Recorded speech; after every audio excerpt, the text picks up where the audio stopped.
पालकमंत्री येतात बावनकुळे साहेब, तिथे काय दहीहंडी नाच गाणे हे सगळं करतात, साधं कलेक्टरला विचारत पण नाही आणि समोरे चालले जातात. तर ह्या सगळ्या गोष्टी कशा काय सहन करायच्या?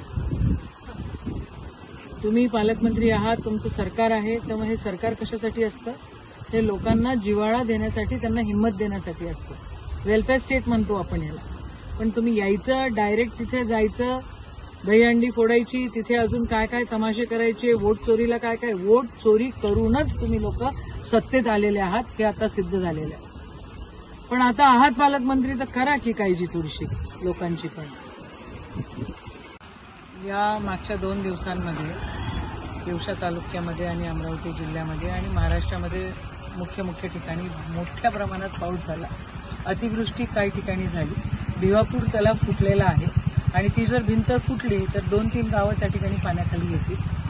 गोट्याचा तलाव देखील त्या ठिकाणी खूप डेंजरस सिच्युएशनमध्ये आहे आणि वर्ह्यामध्ये हे जे नाले आहेत हे इतके ओव्हरफ्लो झालेले आहेत आणि मोठ्या प्रमाणामध्ये इथे शेतीचं नदीच्या काठी आणि आजूबाजूला देखील मोठ्या प्रमाणामध्ये नुकसान झालेलं आहे.